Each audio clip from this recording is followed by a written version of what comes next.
Do you want to stay more focused on the right goals in your life, or even just figure out what the right goals are for you? Do you want clarity? Do you want better work-life balance? Well, you're in the right place. Welcome to Success Through Failure.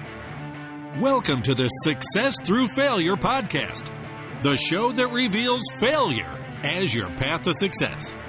You'll listen to intriguing interviews with some of the most successful people on the planet and learn how their failures became a launchpad for success and how yours can too. Here's your host, former Division I All-American wrestler, former Division I head coach, speaker, and personal coach, Jim Harshaw. Welcome to another episode of Success Through Failure. Today, I bring you Rich Roll. There's so many great books out there these days and not enough time to read them all. And if you're like most of my listeners, your time is limited, so you want to get the most out of your reading and not waste time and money on books that just turn out to be duds. That's why I created the Success Through Failure podcast bookstore. My bookstore has links to every book that my guests have recommended so that you can quickly and easily find the books that have influenced some of the highest performers in the world, and they'll have the same impact on your life so that you can move toward the clarity and the focus and the balance that you're looking for and live the life that you've always dreamed of. Just go to jimharshawjr.com/bookstore. That's jimharshawjr.com/bookstore. Before I read you the bio of my guest, I want to admit something. The last couple of episodes have had some poor audio quality, and I made a big mistake. And I just I had a setting got changed, and when I recorded these last couple of episodes, that setting made for poor audio. And there might be one or two more episodes coming up that have that I've already recorded before I caught that. So thank you for sticking with me through the technical glitch and some poor audio. So anyway, I'm going to re-record this intro to at least make for good quality audio in the intro. And while I'm doing this, I just want to take the time to say thank you for listening. It's been so much fun doing the show. I get such amazing feedback from you, from the listeners. So thank you for tuning in. Thank you for listening. Thank you for the feedback. I would love to hear from you what kinds of things you like from these episodes and what kinds of things you're like, I could do without that. For example, I ask a lot of similar questions. I always ask about, a time that the guest has failed. Oftentimes ask them about their favorite book or what they would tell their 20-year-old self. I like to get the action items out of there. What would you do in the next 24 to 48 hours? Anything else that you think that you would really like to hear more of, or just your favorite parts? So I know, not to kick those things out of certain episodes. If there's like one or two questions where you think, these questions you got to ask everybody, or I really like when you do those, let me know. Give me the feedback. I really want to make this thing as great as possible. I love impacting your lives. So thanks for all the feedback that you do give me, the positive feedback. Give me some positive and critical feedback. I can take it. I was an athlete my whole life, so I'm always seeking out coaching and guidance from other people. So anything you can give me would be awesome. So now to today's guest. His name, like I said, is Rich Roll. He's a graduate of Stanford University and Cornell Law School. Rich is a 49-year-old accomplished vegan ultra-endurance athlete and former entertainment attorney turned full-time wellness and plant-based nutrition advocate. He's a motivational speaker, husband, father of 4, just like me, and an inspiration to people worldwide as a transformative example of courageous and healthy living. This dude's big time. In 2012, he became a #1 bestselling author with the publication of his inspirational memoir, Finding Ultra, Rejecting Middle Age, Becoming One of the World's Fittest Men, and Discovering Myself. In 2013, he launched his wildly popular Rich Roll podcast, which consistently sits among the iTunes top 10 lists. In May 2010, he accomplished an unprecedented feat of ridiculous, staggering endurance in completing the Epic 5 Challenge, which is an odyssey that included completing 5 ironman-distance triathlons on 5 islands of Hawaii in under a week. He's also been a top 10 finisher in the Ultraman. He's also featured regularly on CNN, and what's most interesting is that just a few years before all of this, he didn't even own a bike.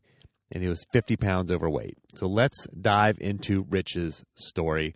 But first, as you know, if you've listened to this show for any length of time, if you don't have time to listen to the entire show, if you hear something you like, grab the action plan. I really encourage you to do that.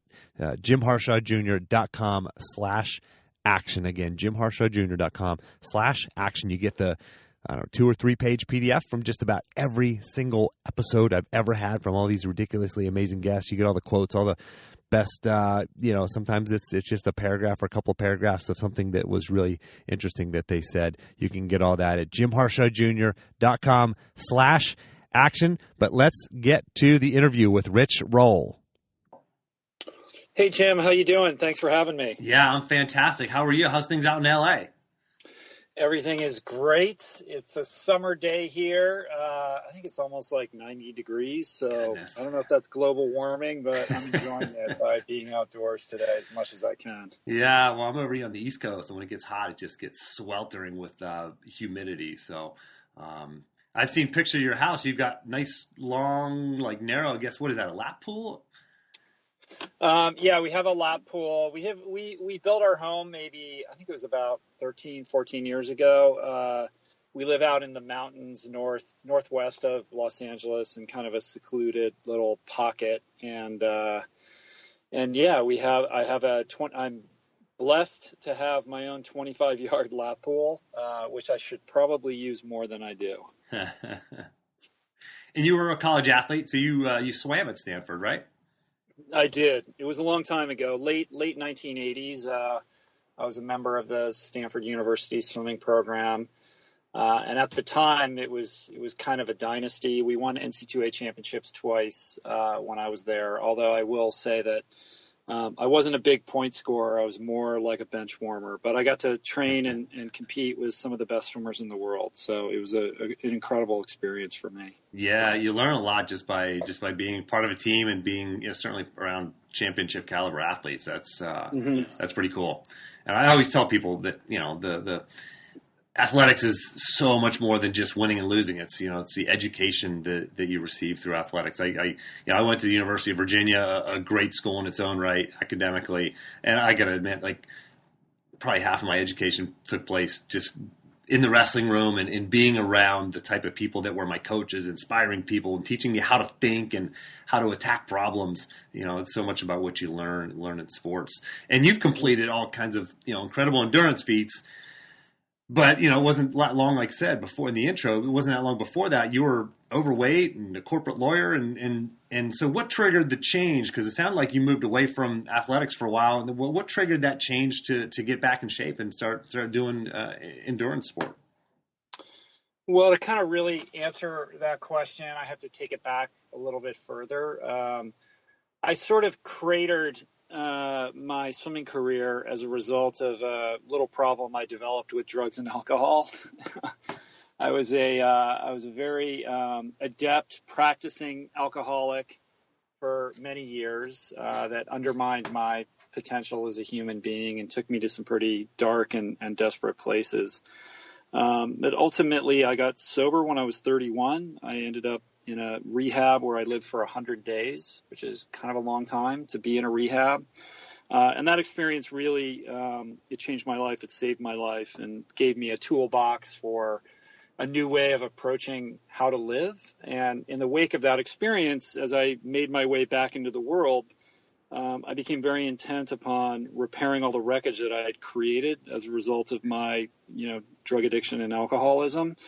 And that meant that I kind of became a workaholic because when I graduated from high school, I kind of had the world on a string. I got into every college I applied to. I had great grades. I was a world ranked swimmer, and I, was able to get into Stanford, and I kind of squandered these amazing opportunities that I had, at my feet, and all this promise of, what I thought I was going to be and do with my life. So when I got sober, it was all about trying to get back to that place. And so, climbing the corporate ladder and being a responsible member of society and all of that good stuff. And, it was sort of, I call it my 8-year overnight success story. But by the time I was 39, I'd achieved all those things. I was kind of, from an outside perspective looking in, I was living the American dream. I was on the partnership track at a prestigious law firm in Los Angeles.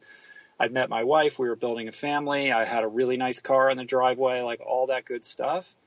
But there were two things that were going on, kind of humming in the background, and one of which was a bit of an existential crisis about how I was living and what I was doing professionally, how I was living my life, because I never really stopped to think about what it was that I actually wanted to do or how I could contribute. I was just chasing this prize sort of blindly. And the more I got sober and the more I was sort of cultivating how to incorporate spiritual principles into the way that I was living, the more at odds my professional life was becoming in terms of like who I was maturing into. So that was going on. And then meanwhile, in this sort of workaholic phase, I really overlooked my health and my fitness. I was subsisting on a junk food diet, basically takeout food in the law firm, working 80-hour weeks and hitting McDonald's or Jack in the Box or Taco Bell, every day, and not exercising, not taking care of myself physically, and just becoming progressively more depressed, much more of a, couch potato hurtling into middle age on a crash course with lifestyle disease. And I put on 50 pounds and really, this existential crisis that I was having kind of collided with my poor health in this perfect storm late one evening when I was defeated by a simple flight of stairs. I came home late from work and started making my way up to my bedroom. My family was already asleep and I had to pause. I was winded, out of breath, tightness in my chest, buckled over, and really fear in my heart that I was on the precipice of having a very serious problem with my health. And that experience really just crystallized in a very specific moment that I had to change how I was living, and that change had to be immediate, it had to be specific, and it had to be really drastic. And it was a moment in time where it's like this little window of opportunity opened up. And I knew there was a line in the sand and I could step over it and change my life. Or if I let it pass or didn't attend to it, that I would very quickly kind of just go back to living the way that I was living. And I think we all have moments like that in our life. And I was blessed to be able to recognize the power of this moment on the staircase, because it was very similar to that day that I woke up and decided today's the day I'm going to get sober and go to rehab, and how different my life would have been had I made a different decision that day. Like, I don't know if I ever would have gotten sober. So it was about having like the awareness or the cognizance to be able to realize like, oh, here I am again, and I have this opportunity, and I just had the wherewithal to seize it. And that's kind of how it began for me. So it's interesting. You chased the prize and you pretty much got it. You went to Stanford, then you went to Cornell Law School, on track to become a partner at a prestigious law firm in LA, nice car in the driveway, like you said, all that good stuff. But why do we chase that? Why do we chase that prize when we hear folks say all the time that they get there and it's, they feel empty, they feel hollow, they feel like they didn't go down the right path. I mean, why do we do that? Why does that happen? It happens all the time. I see it everywhere. Yeah, I mean, I think that intellectually we all understand that happiness is not tied to material accumulation or some kind of celebration of the ego, that the happiest people in the world are the people that give of themselves and serve and live their life in a kind of charitable way.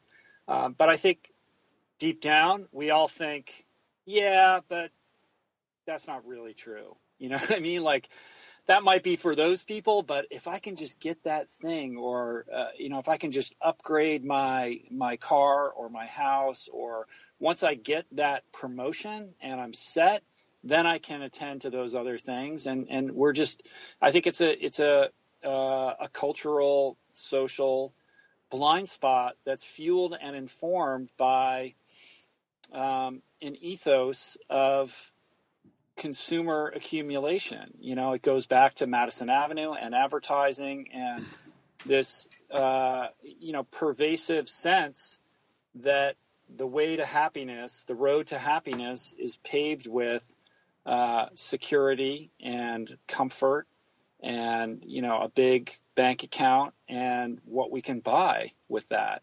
And we're inundated with that kind of messaging every single place that we turn, every single day. And it's not until we experience that or we succeed in that quest that we're able to, realize like, oh, hey, I'm still me. And now what? And this isn't really filling that hole in my spirit that I thought that it would. And now what am I going to do? It's interesting. You can make this comparison directly to athletics. You were a college athlete. I was a college athlete. We get a lot of former athletes who are listening. And when you're an athlete, once you get to one level, you always want the next level, right? It's never about, you win one championship, you want to win a second championship. You win the conference championship, now you want to win the national championship, right? So there's always another rung to go. You win the national championship, now you want to be an Olympian. Now you want to win a world championship or an Olympic gold medal.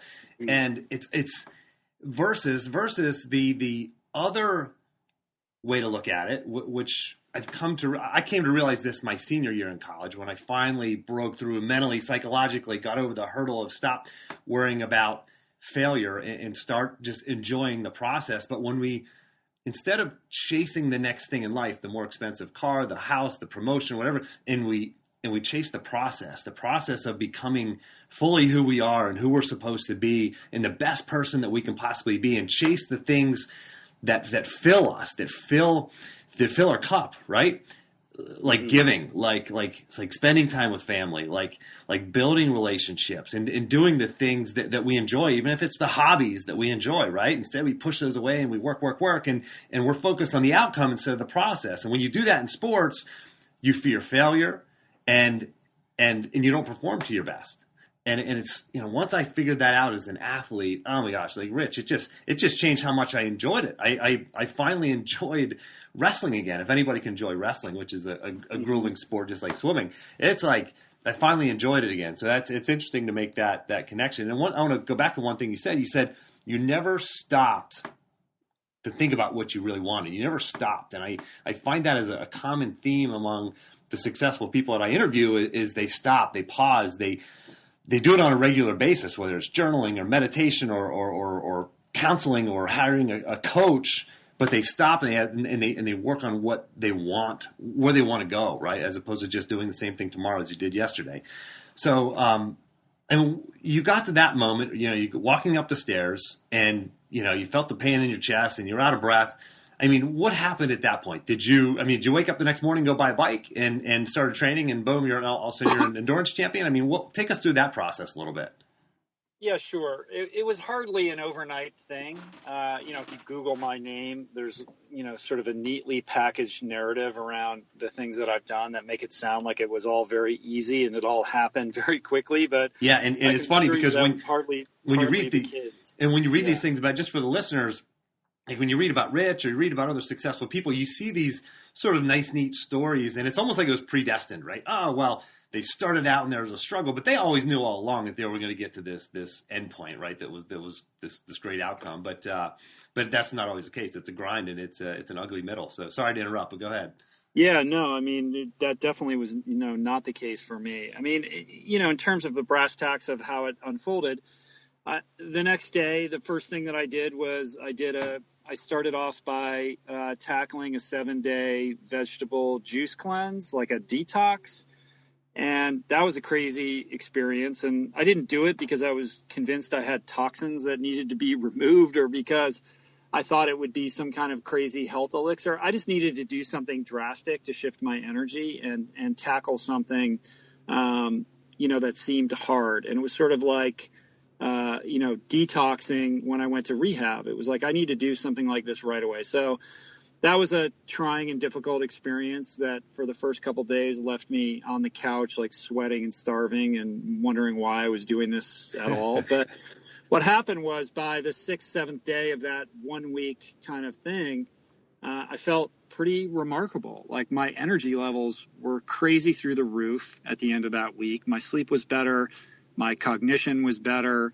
My mood was better. Like this sort of depressive state that I had been in was starting to wane, and it was like the lights went on, and it was rather remarkable and profound, and it made me think about the power of food to heal and the incredible resiliency of the human body. Like in just 1 week that I could feel so dramatically different.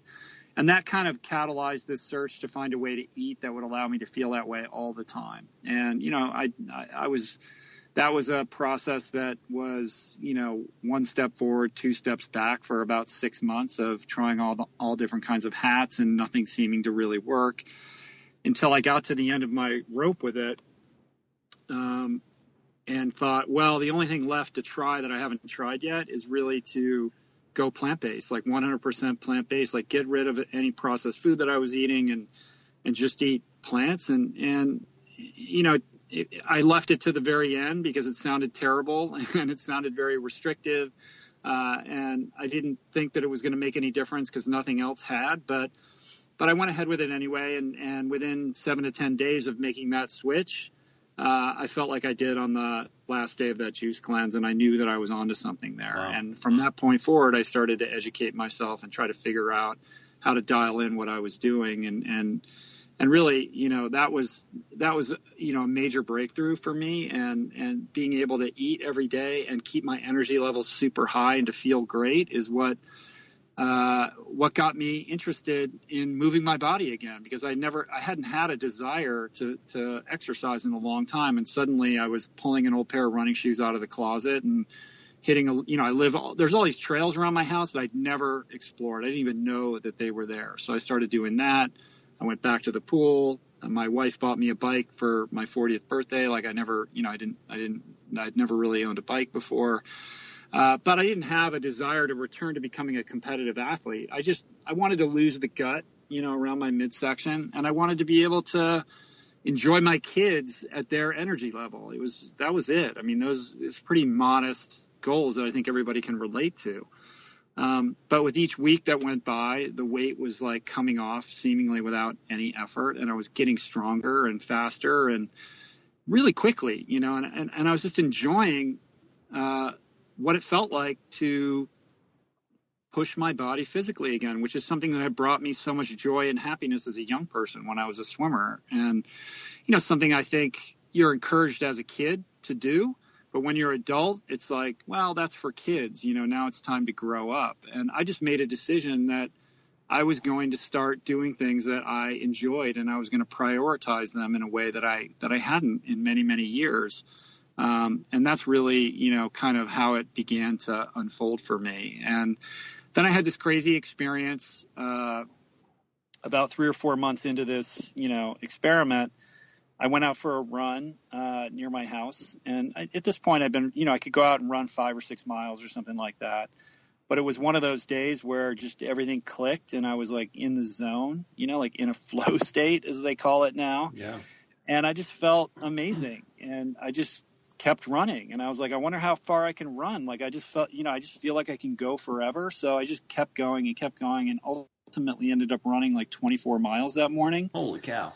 Which is something I'd never thought I could possibly do. Like, it was just so far beyond anything that I had done previous to that, and exceeded my expectations of what my body was capable of. And that's really when everything clicked in for me. And I was like, wow, in thinking about the resiliency of the human body and what it can do, where are those untapped reservoirs of potential that I'm sitting on top of that I've overlooked? And I became really interested in trying to explore that and push the outer corners of that. And that's what got me interested in ultra endurance sports, because it's so severe. Like, it seemed like a great template to explore that aspect of who I was and who I was becoming. Not to see how many people I could beat or how fast I could go, but really as a means of more deeply connecting with what was important to me, like a way of really trying to understand myself and how I wanted to live my life. And I know you could go really deep on this. So what, just for the listener who wants to maybe make some small changes in their diet, you've gone completely vegan. I mean, you're completely fueled by plants, and you're a world-class athlete. For the listener who just want to maybe make a couple of changes or test this out, what's any recommendations? I mean, do we do a 7-day cleanse or do we just tweak a couple things in our diet? What would you recommend? I think the first thing is to really understand the power of food on not just how we feel, but how our bodies perform and our susceptibility to incurring these chronic illnesses. You know, right now we're in the midst of this insane healthcare crisis where 1 out of every 3 Americans dies of a heart attack, and 70% of Americans are obese or overweight. And by 2030, 50% of Americans are going to be diabetic or pre-diabetic. Like, these are epidemics of just insane proportions. And the truth is they're fueled by the food that we're eating. You know, our food system is broken. Most people are, gorging on, massive amounts of really unhealthy food. But food, when treated properly, can heal you. And so, I think that a plant-based lifestyle, plant-based diet is this amazing way of living and eating that checks all the boxes. It will help prevent and reverse these chronic lifestyle illnesses. It will power you through any athletic goal that you have, and I'm living proof of that.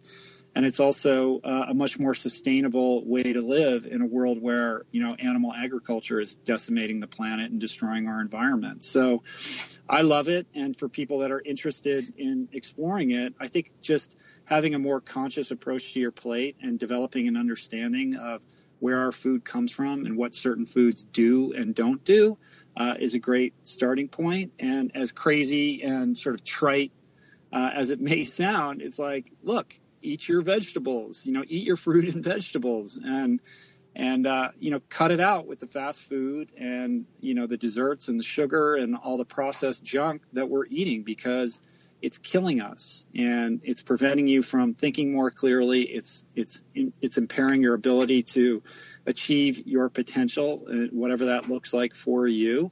So the more that you can, sort of focus on the plant-based foods on your plate, whether you want to go, all in or you want to just start making some small changes, I think to just simply conceptualize that and develop an awareness and do your own research, read up. I would encourage everybody to do that. And in terms of specific things you can do, we can talk about that if you want, but I think that's a good starting point. Yeah. So, and if you have any resources or other recommendations, I can grab those from you offline and link to them on your website, because I know you've got a lot of great stuff over on your website. Sure. And for the listener who wants to dive deeper onto some of these topics, I interviewed Drew Manning of the TV show Fit to Fat to Fit, episode 53, and then Carl Pills of Nutrition The Edge, episode 24. So good, more deep dives into nutrition. And Drew Manning, I mean, if you're familiar with Drew, but he just switched his diet from a very good diet. He was a personal trainer to just the average American diet, and he put on like 60 or 70 pounds. And then the whole experiment was to lose that weight again. It's really a fascinating discussion there too. So, yeah, it's interesting. Yeah, and there's so many changes we can make. So you made those changes, and you found this sort of new strength within you. You transformed your body, and you began competing. And then what possessed you to test your body to the extreme limits that you've done? Well, I think that there were a couple things. I mean, the first thing I thought was, well, maybe I'll try an Ironman. That seems like, something cool to do. It's kind of a bucket list item for guys that turn 40, to start to get interested in. But then on my bucket list, I just turned 40. Yeah, you did. Okay. So, right. Yeah. But then I came across this article about a race I'd never heard of called Ultraman. So for your listeners that don't know, like, an Ironman is a very long triathlon, which over the course of a day, you swim 2.4 miles, and then you ride your bike 112 miles, and then you run a marathon, like super long, widely considered, the ultimate test of human endurance.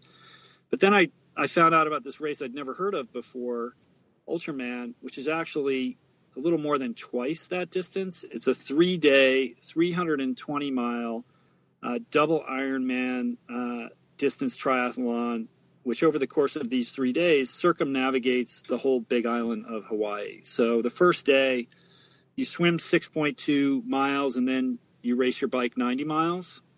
And then the second day, you race your bike 171 miles. And then the third day, you celebrate this whole ridiculous affair by running 52.4 miles. So super crazy. And I'm reading about this thinking, what? Like people could actually do this and they volunteer? Like it just broke my brain. Like I just couldn't fathom that this was possible and that this race existed, and I just became obsessed. I just became obsessed with it.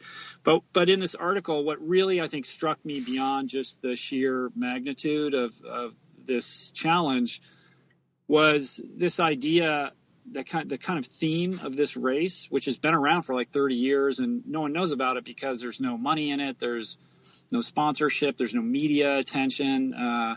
They don't even close the roads during the race. Like, it's just very old. It's very, very old school. But the idea, it's a world championship event. So obviously there's elite athletes vying to, win, et cetera. But really the core thing about it is that every athlete, it's limited to just 35 athletes around the world. It's an invitation only event. Every athlete and their crew, because each athlete has to bring their own crew that follows them around. In a minivan, which is a whole other thing, but that every person involved in this 3-day affair, by the end of that 3 days, has had some kind of life transformative experience. Sure. And really that's what I was looking for. Like I was looking for basically, a spiritual odyssey to more deeply connect with myself and what makes me tick. And I think what distinguishes ultra endurance sports from a lot of other sports out there is that it's so depleting and exhausting when you're, running these, extraordinary distances or, riding your bike, multiple hundreds of miles and, into the dark and sleep deprived and all that kind of stuff, is you're really stripped down to your core. Like, it's like burning in the fire until you can't hide from yourself anymore. And so whatever flaws or resentments or, issues that you're having, all of this stuff comes up and you kind of have to face it, right? And that's a beautiful thing about it, and I think it's why it is it magnetizes so many people that are in recovery, for example, people that are looking for that kind of means or kind of launch pad to grow more deeply. Yeah, it's a crucible experience, I imagine. Exactly. And you've made significant change in your life. You went from corporate lawyer to elite endurance athlete. I mean, this is like significant change, and you're now living your authentic life, and you speak on the topic of how to live your authentic life. And what do you mean by that? And this is a big question. What do you mean by that first? And then second, how does someone listening to this show, they're doing their afternoon workout right now, or they're on their commute and they're listening to this, how do they start moving towards living their authentic life? I think it begins with an understanding that unfortunately most people are sleepwalking through their life and they're making decisions reactively based upon social constraints and pressures and expectations. And we don't prioritize or even allow people to invest in what it is that makes them different, unique, special, and what it is that is, what kind of life do you want to live that's in accordance with or in alignment with your core values? Like and I'm speaking from experience because like I said, for, many, many years, I was living in a daydream, based upon what I thought I was supposed to be doing without really reflecting upon or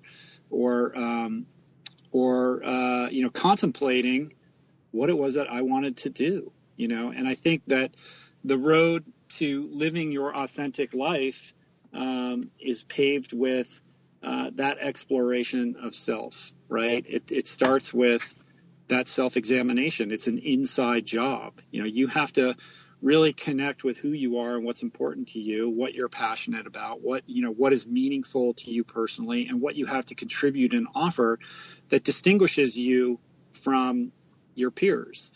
I think we all have unique talents, and that doesn't mean that everybody can go and be LeBron James. What I mean by that is that whatever it is that's specific to you, that interests you, I always encourage people to follow that thread. Like that's the thing that you should be focusing on and latching on to.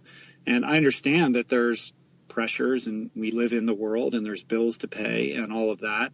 But the more that you can kind of cultivate that voice that you have inside of you that's perhaps underexpressed and bring that out, I think you will be happier. And I think that will open up doors and opportunities for you to more fully explore that in your life. And I think that will lead you on a trajectory towards, something more personally fulfilling for you, especially if you're working in a job that you don't like, or you're sitting in a cubicle all day listening to this and thinking there's no way out. So authenticity is about personal meaning. And the truth is, we need people to be more of who they are. We need you to be more of who you are. And the more that you can step into that and own it and express it, I think and believe that the world will be a better place. And you're not one of the guys on the internet that you hear, because I've listened to your podcast and podcast you've been on and read some of your stuff. You're not one of the guys that are saying, quit your job, follow your passion, quit your job. You're one of the folks who realize that people, like you said, they have bills to pay. They got food to put on the table. They got a mortgage to pay. They got kids to feed, et cetera. I mean, what's something that the listener can do in the next, let's say, 24 to 48 hours just to start moving towards living a more authentic life? Yeah, I mean, before answering that, thank you for pointing that out. Like, I'm definitely not one of those people. Like, I'm not saying just up and quit your job. I think that's irresponsible. I mean, I think that's appropriate for some people, but for a lot of people, it's not realistic and it's not responsible. And I get that. My transition away from being a corporate lawyer took many years, and it was freaking hard, and I went through extraordinary financial hardship. It was very much the warrior's path, but I was committed to it and I had faith and was able to see my way out of it. But it was by no means, easy by any stretch of the imagination. So I'm very, empathetic to people that struggle with these very real issues. But I think that,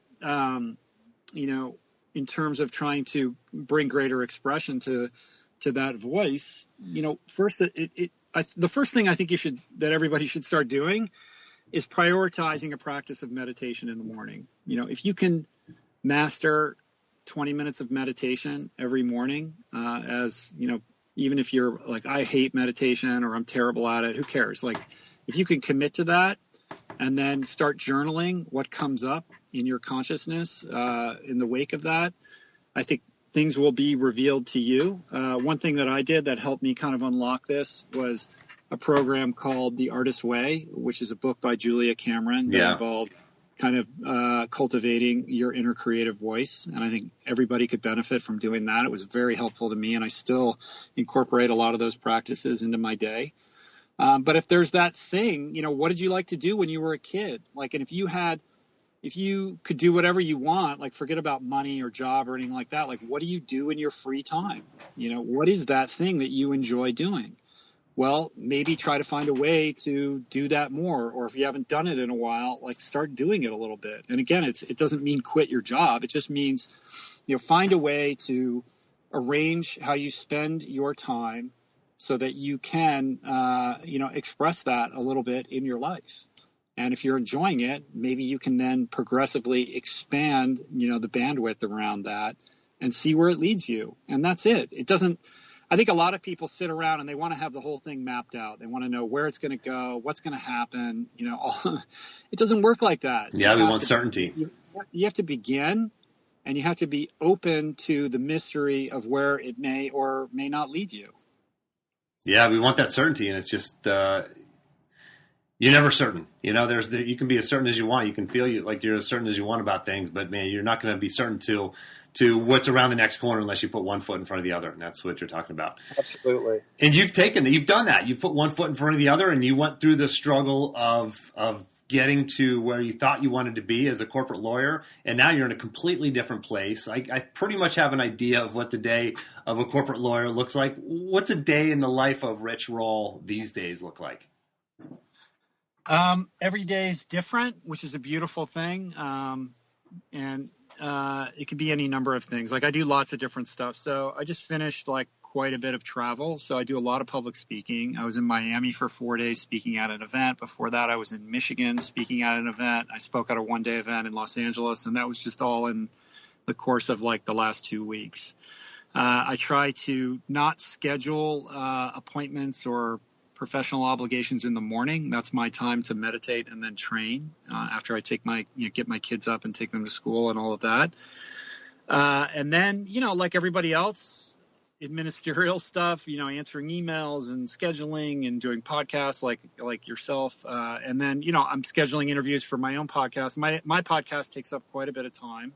It's probably the thing that I spend the most time cultivating, working on a new book, and trying to develop, new products and enhance the community that I have following me. And we're doing retreats now. We're doing 4 international retreats a year, small groups of 40 that we're taking to some beautiful locations like Italy and Western Australia and Ireland to do 7-day sort of life transformation workshops. So that's a new thing that we're cultivating and developing right now. So and you have one of those coming up, right?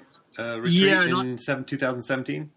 Yeah, Australia, February 20th to 27th. Western Australia, we're going to Western Australia to this beautiful resort there called Smith's Beach Resort.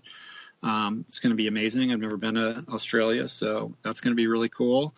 And yeah, I mean, I get to get up every day and work on stuff that I love doing, and it's something that I never thought was going to happen in my life. And I fought for it, and I worked really hard to get to this place, and it took 10 years. But now, I'm blessed to be able to do that. I don't take it for granted. But I also earned it, and it wasn't because I implemented some kind of growth hack or life hack. It's because I basically went all in and committed completely to changing my life. And through a lot of toil and turmoil, and like I said, financial hardship, like all kinds of craziness that brought me to my knees and really tested my faith, to the ultimate limit. I was lucky enough to kind of persevere and come out the other side. And I get to now, I get to wake up every day and share a healthy message with people and try to help them. And it goes back to kind of what we were talking about at the beginning, which is service. So for me, I have to support my family, of course, and all of that. So this is very much a commercial enterprise, but at the same time, my main priority is how can I be of service? How can I be most beneficial and most helpful to the people that are making a choice to tune into my podcast or read one of my books, et cetera. And when I'm in that mindset of availing myself for the benefit of others, my life runs better and I'm a much happier person. Yeah, this is an ultimate story of success through failure. I mean, you've had some dark days and man, you've found your way through and now you're sharing that message. It's pretty incredible. If you could go back, Rich, and talk to your 20-year-old self, sitting across the table, looking eye to eye at yourself when you're 20 years old, what would you tell yourself? Well, that's tricky because I couldn't be sitting. I can't imagine being happier than I am right now, but I couldn't be doing what I'm doing without all the pain and the suffering and the mistakes that I've made. So, as much as I would like to tell that 20-year-old, like, listen, if you get sober now, your life's going to explode and be amazing. Maybe that's the case. Maybe not. I could have saved myself from making tons of mistakes. I would have told that person, cut out the drugs and alcohol. You got to get sober now. And you got to start investing in your cultivating your spiritual life so you can figure out what it is that you want to do. So you don't have to spend 10 years riding an elevator up and down in a skyscraper, hating yourself and hating your life. But I don't regret the past or the decisions that I've made because they make me who I am now, and it gives me the ability to have compassion for people that are in that situation. And I think that allows me to be more helpful. So, I don't know that I would change anything. For the listener who just heard that, I want you to get that. Like, that message is for you. That message is the ultimate message of the Success Through Failure podcast, because the struggle, the failures, the challenge, the hardships that you're going through right now can lead to your greatest success, can lead to the biggest breakthroughs in your life. It's it's a requirement of successful people. You talk to anybody who's been successful, and they've been through hard times, they've experienced failure, and a lot of times it's that failure that caused them to find success. So, Rich, thanks for sharing. That's such a great message. Could you take a moment and just promote yourself a little bit? Tell us tell the listener where they can find you on the internet, on Facebook, Twitter, etc. Yeah, sure. So you can find me online at richroll.com. That's my website. That's where I kind of do everything. I'm at richroll on Twitter and Instagram. The podcast is the Rich Roll Podcast. You can find it on iTunes or on my website or SoundCloud or wherever you listen to podcasts. If you're interested in learning more about our retreats, go to plantpowerworld.com. And that's pretty much it. And for the listener, I'm going to have all those links and everything you just talked about there in the action plan. Just go to jimharshawjr.com/action, and you can get access to everything. So if you didn't have a chance to write all that stuff down, just grab the action plan for free. Rich, thanks so much for coming on the show. Appreciate it, Jim. Take it easy. Yeah, thanks, great conversation. Well, thanks, and hopefully we'll connect up again soon, maybe even in person. So, and for the listener, until next time, take the time to get clear on your goals and embrace failure as a stepping stone on your path to success. Success Through Failure is a member of the Athlete on Fire podcast network. Check out all of our shows at athleteonfire.com.